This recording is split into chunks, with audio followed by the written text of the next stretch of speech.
had multiple conversations with men and women in Ukraine. He's the U.S. Energy Secretary, but Texas knows Rick Perry best as its longest-serving governor, and he's now a central figure in the impeachment inquiry.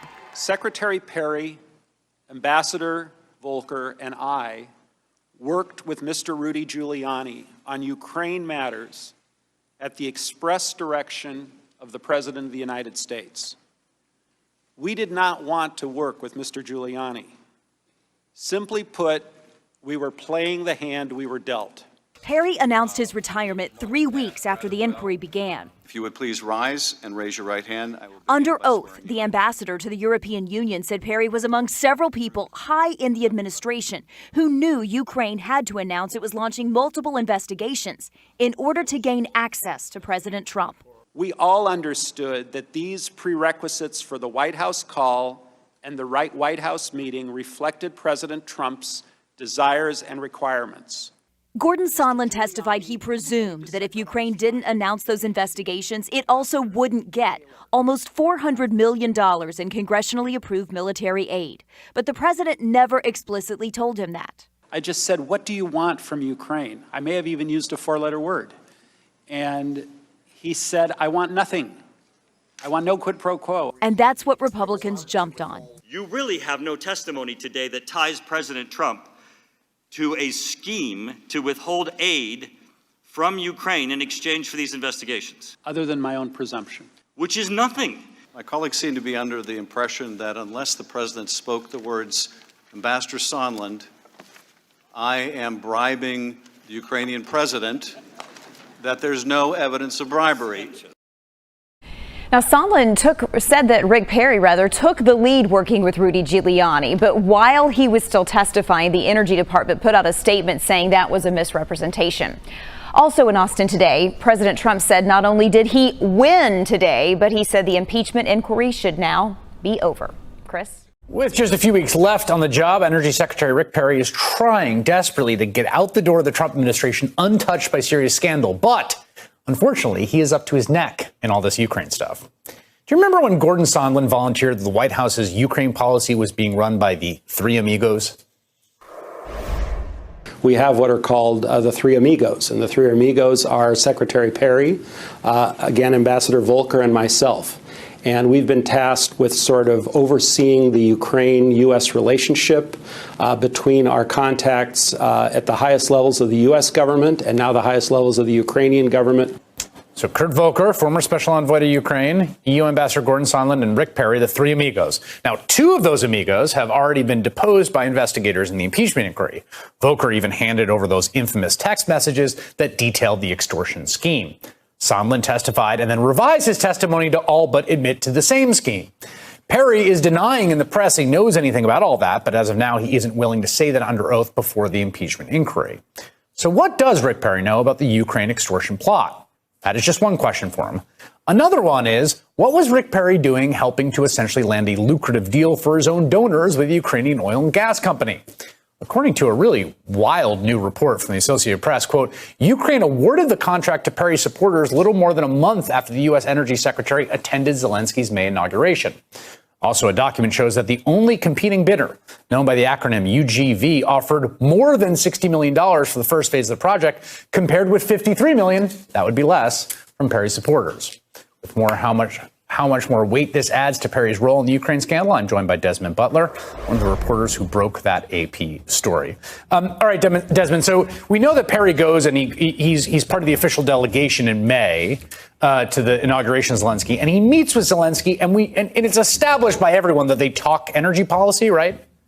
Yeah, that's right. I mean, it's a strange thing. He's the top representative for the Trump administration at the inauguration, but he takes the time to meet with Zelensky and to hand him a list of people he thinks should be American advisors on energy policy.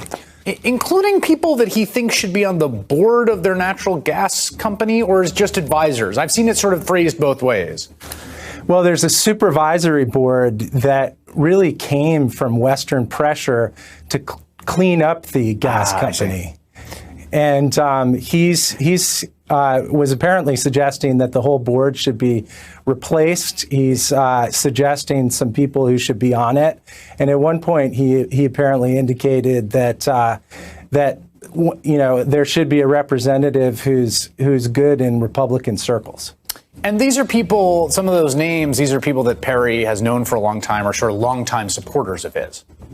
Well, at least one of them on the list of four, for sure. And that is the guy who just weeks after he handed in that list, got a big contract. So this guy, so Perry identifies this. He's on the list. Perry says, oh, you should think about these people. By the way, we should note that an American sitting on the board of a natural gas Ukrainian company is precisely the thing that the Perry, Trump, and the Republicans have said is corrupt about Hunter Biden. But that aside for a second, this guy's on the list. Rick Perry says, this guy's a supporter of mine. He might be good on your board. And then he gets an official government contract with the Ukrainian government.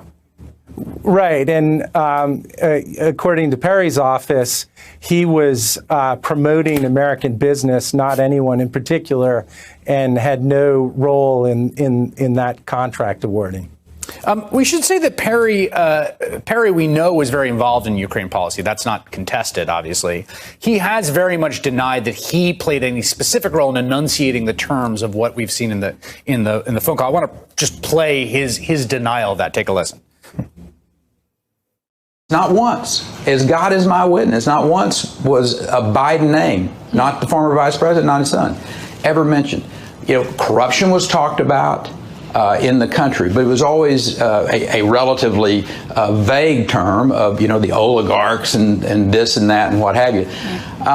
But I'm quite comfortable. I mean, matter of fact, I'm extremely comfortable. Not did the President of the United States or any of his administration or his team ever talk about and with the intent of there was some quid pro quo.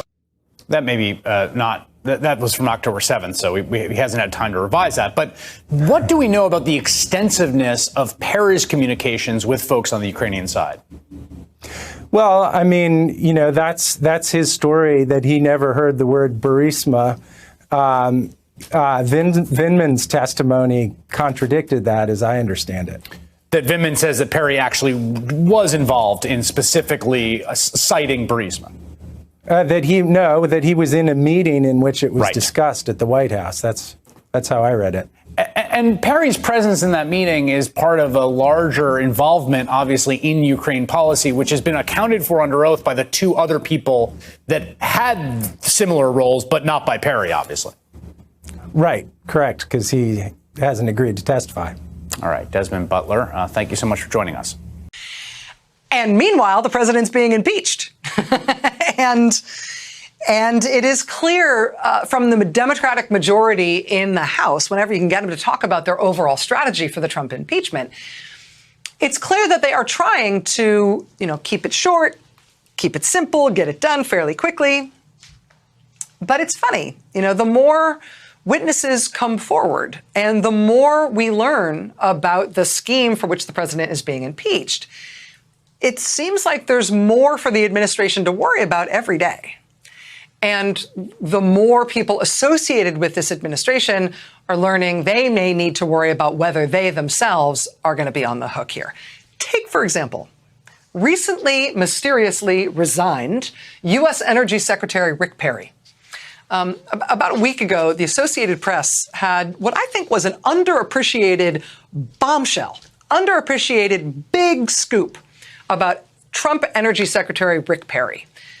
And what the Associated Press disclosed about Rick Perry was sort of somewhere on the Venn diagram between sad and embarrassing and enraging in terms of America's international reputation, in terms of what we're going to have to live down for the rest of our lives about how this administration has behaved on the world stage when they had the reins of power. I mean, it's going to take a long time to undo the way they have behaved in terms of the way we're viewed around the world.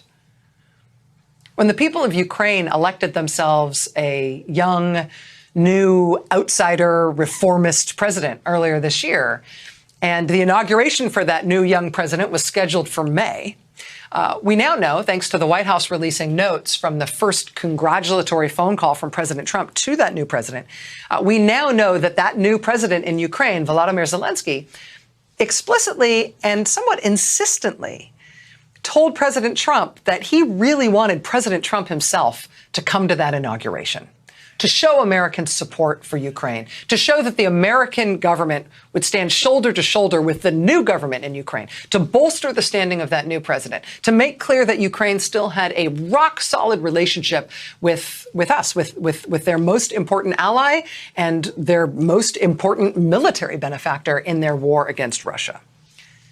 Despite those insistent and repeated requests from Zelensky that Trump himself should come to the inauguration, Trump said no to that. Trump administration decided not to do that. They originally scheduled Vice President Mike Pence to go to the inauguration instead.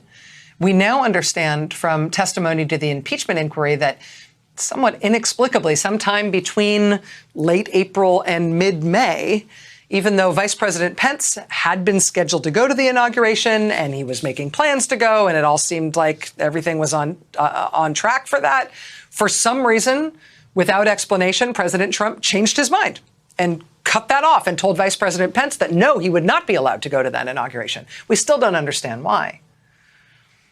I mean, ultimately, the best that the U.S. government could do to show its support for the new Ukrainian government, this new Ukrainian president, was to send a lower-level delegation, headed up not by the president and not by the vice president, but instead by this guy, Rick Perry. And what the AP reported a week ago about how Rick Perry comported himself on that trip and that inauguration, it is just one for the ages. Quote, two political supporters of U.S. Energy Secretary Rick Perry secured a potentially lucrative oil and gas exploration deal from the Ukrainian government soon after Rick Perry proposed one of the men as an advisor to the country's new president. Ukraine awarded the contract to Perry's supporters a little more than a month after Perry attended Zelensky's inauguration. In a meeting at the sidelines of that inauguration, Perry handed the new president of Ukraine a list of people he was recommending as energy advisors. One of the names was a longtime political backer of Rick Perry's from Texas. A week later, that Perry donor submitted a bid to drill for oil and gas on property controlled by the Ukrainian government. Despite offering millions of dollars less to the Ukrainian government compared with their only competitor for those drilling rights, the entity created by Rick Perry's Texas donor, quote, was awarded the 50-year contract by the Ukrainian government. Yeah. We were so concerned about corruption in Ukraine. We really wanted to crack down on them about their corruption. I mean, this is at a time when the U.S. is holding up and threatening hundreds of millions of dollars of U.S. aid, including military aid, to Ukraine. It's at a time when the Trump administration is demanding that the Ukrainian government needs to announce bogus investigations into Trump's political rivals. And then Rick Perry shows up and is like, yeah, the president and the vice president both decided they didn't want to come, but I'm here and I'm in charge. And hey, can you give my guys a deal? I got these guys who've given me a bunch of money for my political campaigns back home in Texas, and they want to do some drilling here. Know what I mean? Here's their names. Their bid will be in a week. That was first reported a week ago by the Associated Press. Mysteriously, Rick Perry has resigned as the impeachment scandal has broken wide open. Wants to spend more time with his, I don't know, lawyers? Anyway. It's a pleasure for me to introduce our speaker this afternoon, Secretary Rick Perry. He was the 14th Secretary of Energy for the United States. As you all know, he was also the 47th governor of the state of Texas, the longest serving governor of that state. But most importantly, he spent an entire career at the nexus of American energy and the business community and what they could do together to take advantage of America's energy resources and America's energy ingenuity. So again, I'm not going to spend a lot of time on introductions, and with that, I am pleased that the Secretary has chosen the chamber for his last public speech before leaving the office. I'm leaving? I just made news. Please welcome Secretary Perry. Thank you,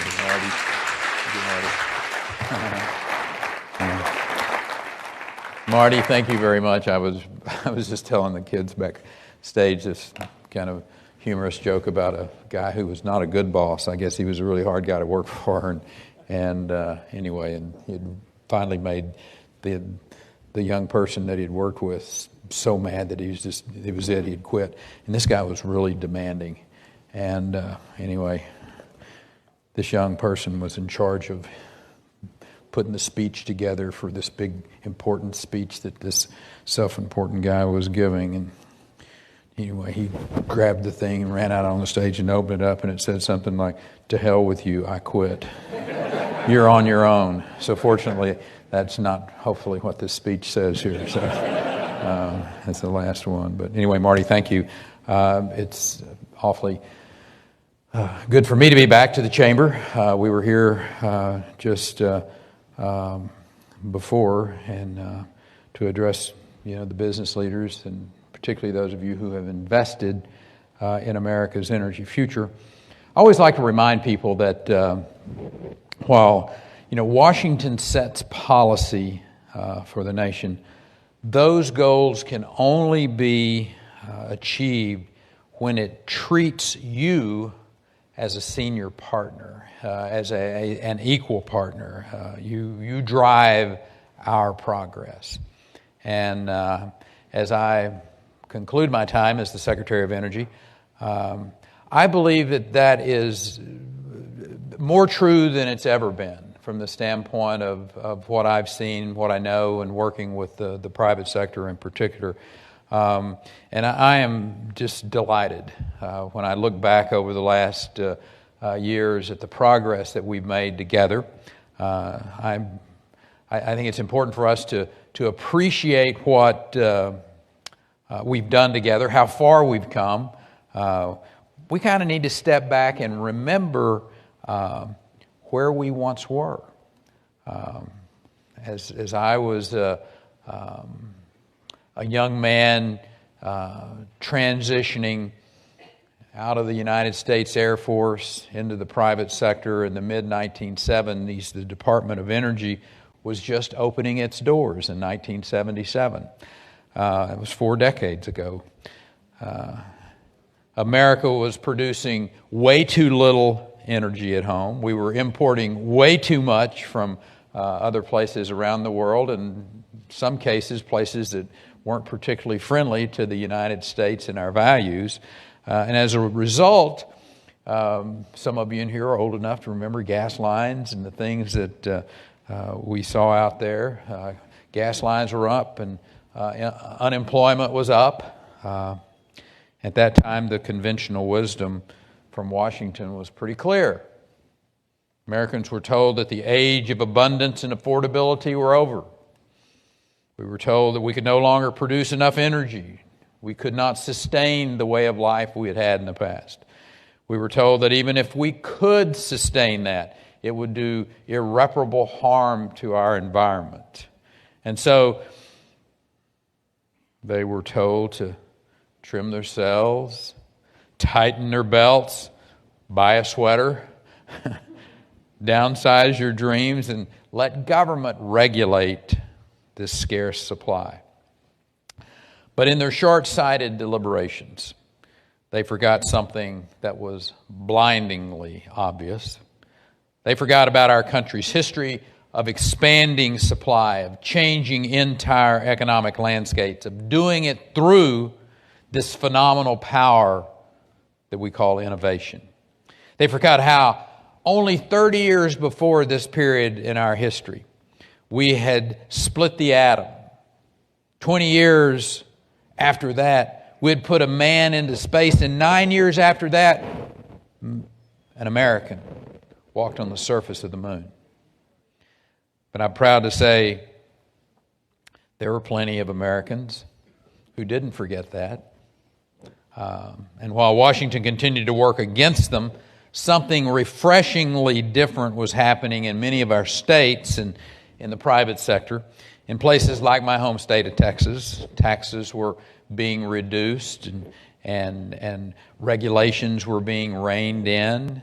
We were providing both the incentive and the freedom to innovate. And with innovation came a revolution in technology. The major breakthroughs in hydraulic fracturing and directional drilling happen to have begun in my home state. And at DOE, in our national labs, research and development not only made this technology possible, but a substantial amount of other technologies as well. And today, President Trump has brought to Washington a commitment to rein in regulation, put innovation squarely in the driver's seat of our economic and energy policy. He signed off on new pipelines, removed these draconian restrictions on responsible oil and gas exploration. And let me stress just how proud I am of DOE's efforts to revive and revitalize nuclear energy. John, we were just talking about a conversation that I had literally on an airplane coming back to D.C. yesterday with a young man and a young lady who I sat in the aisle with. We were talking about this. The millennials and how they are looking at taking care of the environment and how you square being able to support the nuclear energy industry and the work that I've seen that DOE is doing to promote renewables, the work that we're doing on battery storage and energy efficiency. The president's pushed through tax as well as regulatory reform. I happen to think, and there's good evidence to back this up, that he's revived America's sense of purpose and opportunity. And so manufacturing is booming. Jobs are on their way on an upward trajectory. Wages are soaring. Opportunities just kind of bursting out all over.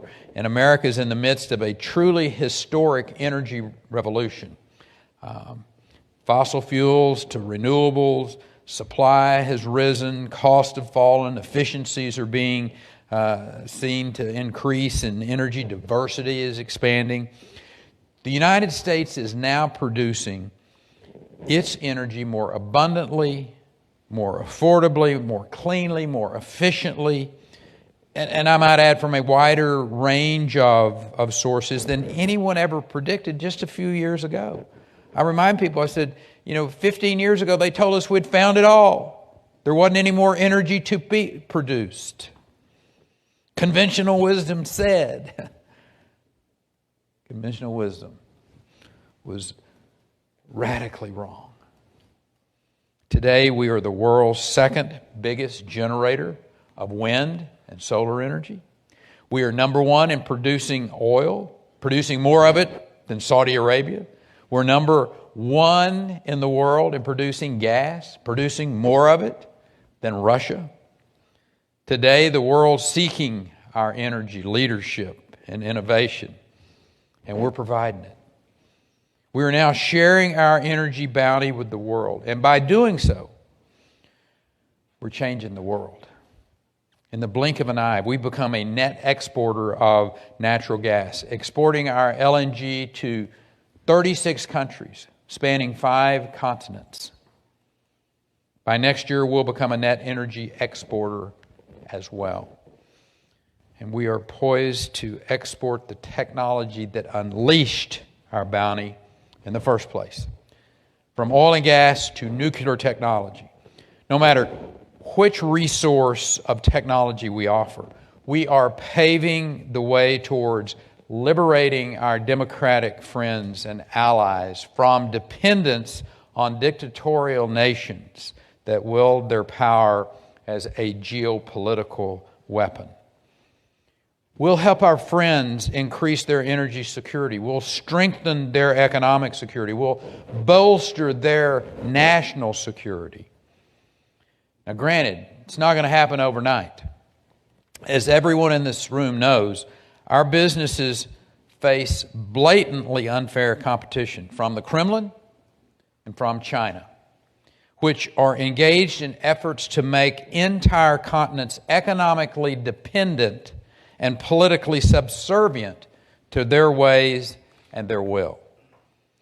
But despite these challenges, I believe that if Washington does its job right, we can and we will meet this challenge together. But there's another challenge that we face today.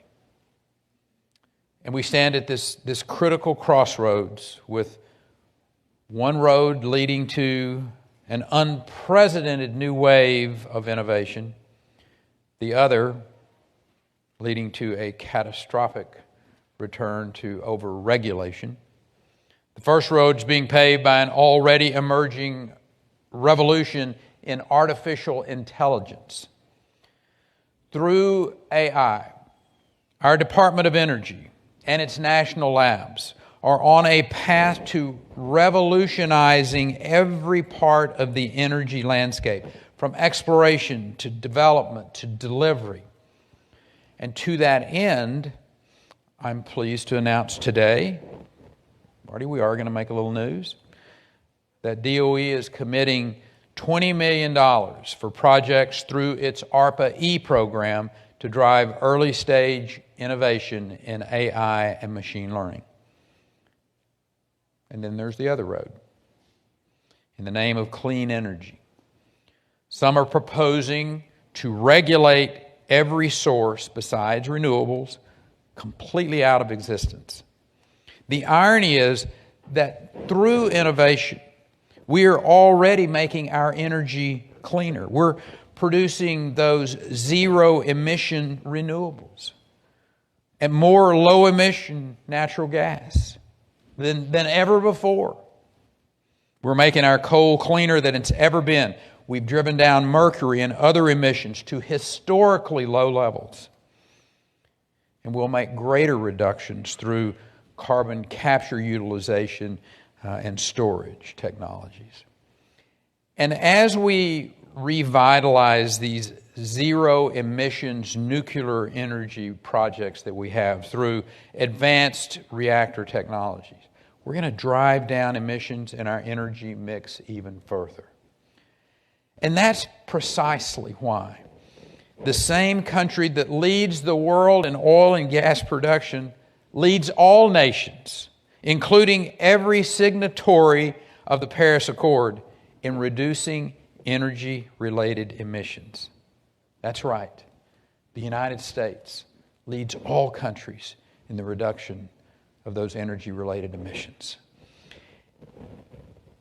And you who are in the private sector are a big reason for that. You're a big reason for that progress. You're the reason that from 2005 through 2018, while our GDP rose significantly, America's total greenhouse gas emissions fell dramatically, with the reduction especially strong in the power sector. You're the reason Americans now benefit from some of the lowest electricity rates in the world. They're about half of what our friends in the EU pay, and about 1/3 of what our friends in Germany pay. You're the reason that energy-related carbon emissions fell at an even greater pace. And you're the reason we're doing it all without sacrificing one fuel, one bit of growth, one iota of opportunity.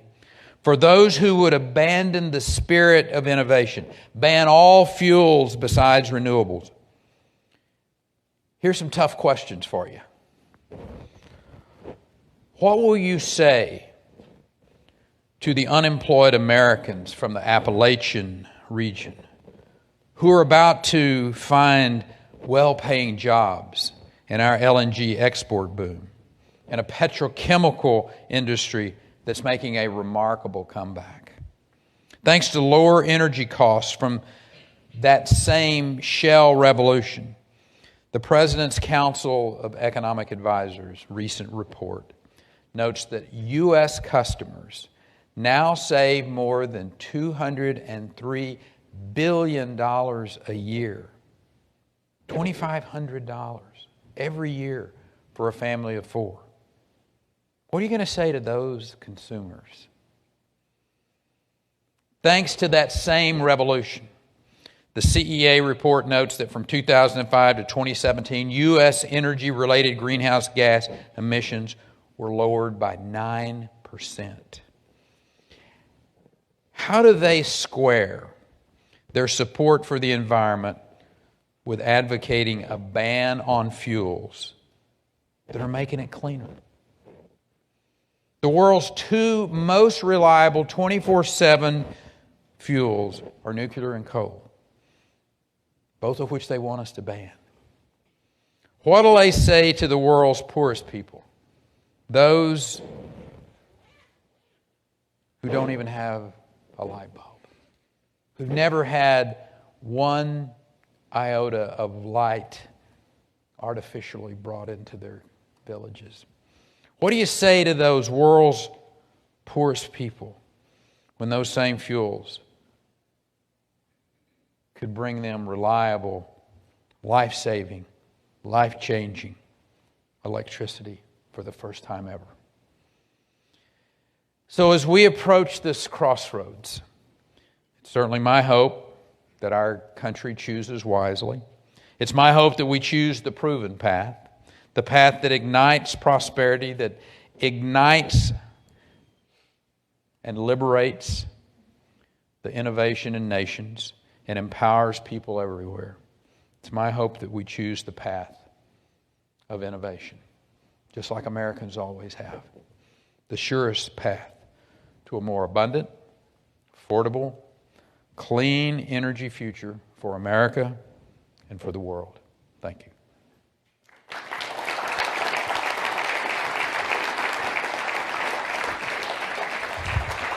You want that one? I'll let you have whichever one you'd Thank like. you, Marty. I'll sit on the right. Assume you're more comfortable there. Yes, sir.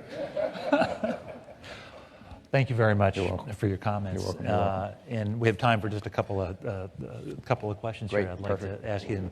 And, you focused quite a bit of your remarks there on innovation, which I'm pleased to see, and the role that DOE has played in fostering the technologies that we know are going to be necessary to meet growing global demand while aggressively reducing emissions and having a lighter carbon footprint. And the Chamber's very focused on helping accelerate DOE's role in that. So I just asking, how do you see DOE's role today and in the future in engaging that partnership with the business community to help that happen? Marty, thank you. And I'm going to answer that, but I'm going to deviate just a second and share with you. I just got through having the privilege to do my final cabinet meeting, and so the focus on the cabinet meeting was Americans, veterans, and one of the things that my bet is, if I queried the room in here and polled you about does the Department of Energy have much focus on veterans affairs and veterans issues, most of you would probably say no. And I'm happily to tell you that you'd be wrong. And one of the focuses, and we talked about, and I just want to share this with your audience today, and I know there's some folks from the media that's out there as well, that the Department of Energy has a very vital role to play in veterans' lives, and it happens to be veterans' health care, which is even an odder thing that people would say was, well, how in the world is the Department of Energy involved with veterans' health care and veterans' health? And it's through our supercomputers. When I got to the agency 3+ years ago or thereabouts, the department, the U.S., we were number 3. We had the third fastest supercomputer in the world. I think China and Switzerland had the two top computers at that particular point in time. This administration has committed an increase of over 42% in its national labs budget. From time to time, there are people that criticize this administration about, you don't spend enough money on science, and that's not true. They have really committed substantially in the field of science. I think National Institute of Health budget's up by 42%. But 43% increase in our national labs, and a lot of that was to fund our supercomputers. Today, as a matter of fact, there was a new list came out yesterday. The United States is now the home of 4 of the 10 fastest supercomputers in the world, and the top 2 computers, Summit at Oak Ridge National Lab, and the other lab, or the other computer, is at Argonne. So the 2 fastest supercomputers in the world. The reason that's important, because the VA has massive amounts of data. Our being able to work that data through our supercomputers to give answers to questions that, frankly, we just did not have the computing capacity to do in the future. For instance, and I'll give you one real-life example. Working with the University of California, San Francisco, and a PhD, MD in neuroscience, Dr. Jeffrey Manley, he's come up with a device about the size of your iPad, 1.5 inches thick. They can take a drop of your blood, put it on a slide, put it inside of this device, and within 10 minutes be able to definitively tell whether you've been concussed. That changes people's lives forever. That's the kind of things that's going on in this administration in the Department of Energy dealing with veterans' health. We're working with the VA on this Million Veterans program, where we got 1 million veterans give a blood sample, obviously. They sign a release on this. We keep it private, but that data is going to be able to give us some real insight into veterans' health that we've never been able to do before, and in particularly in the area of brain science and opioid abuse and suicide prevention. Again, this is the kind of things that the average citizen out there is kind of like, you know what, that's what I want my tax money being spent for.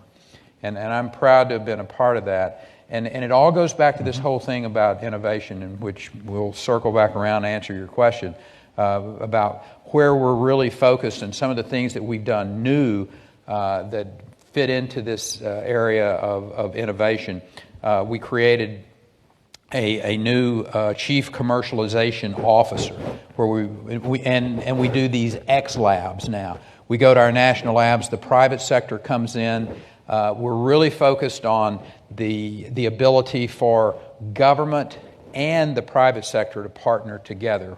One of the things that I learned while I was the governor of the state of Texas is that if you will show that government will be a partner, they got skin in the game, for instance, and we created some programs back in Texas, the Emerging Technology Fund and the Texas Technology Fund that partnered with the private sector. We're trying to do some of those same things at DOE, where that companies that they just might not have the heft to be able to get their idea to market, but they can come in with some of the incredible brains at our national labs, partner with them, prove up their technology in some cases, and go to the market with it. So the other thing that we've done is to create these lab partnering service website, and it's just a place where the private sector can go. It's an app that they can link up and find the capabilities at our national labs. So I'll finish up with this. Our 17 national labs, any country in the world would love to just have one lab like this. We got 17 of them that are, across the board. The lab up in Golden, Colorado, that works almost exclusively on the renewable side of things and the work that they're doing up there. Obviously Oak Ridge and Argonne, Lawrence Livermore out in California, the work at PNNL, you guys at Idaho National Lab, you're going to be building a facility out there for these small modular reactors, and we're partnering with NuScale. I mean, I hope all of you leave here with a whole new appreciation, number one, for the Department of Energy and the work that they're doing. Oh, by the way, don't worry about the Department of Energy missing a step. Dan Bruette, who will soon to be the secretary, not in acting, but he will hopefully be passed out of the full Senate and approved here before Christmas. Be a good Christmas present to America. He is a great, focused, disciplined young man who knows the agency well, knows the Hill well, and as a matter of fact, I think they'll be up in their game. Well, it's a great segue for my wrap-up question, which is, as you enter your final days in the Forrestal building, what do you see as the biggest opportunities and challenges that Dan's going to be facing when he walks in the I'll tell you what the biggest challenge is, and the biggest challenge is the competitors around the world. China and cybersecurity, and I am so thankful as an American citizen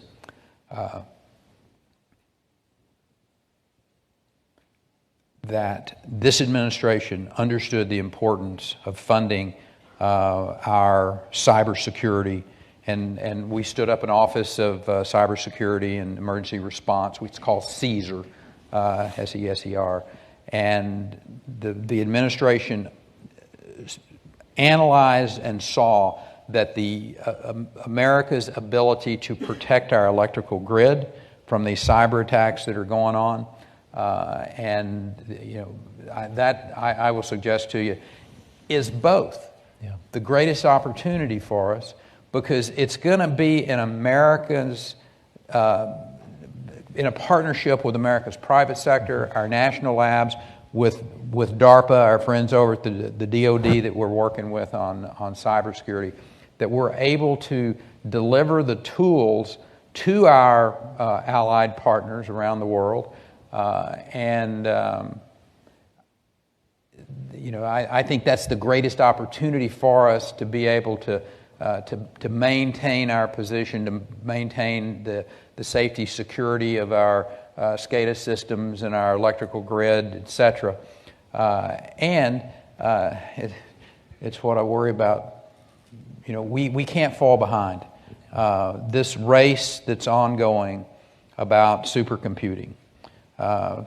In 18 months, there'll be 2 exascale computers coming online. I think Oak Ridge gets one, Argonne gets the other one.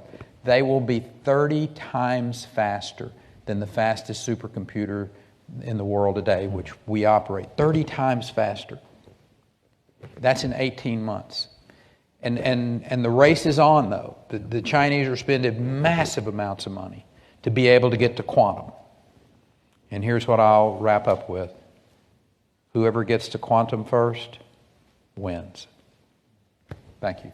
Well, Mr. Secretary, on behalf of the U.S. Chamber of Commerce and on behalf of everyone in the room here, thank you for your service and all best of luck to you. Thank you, sir.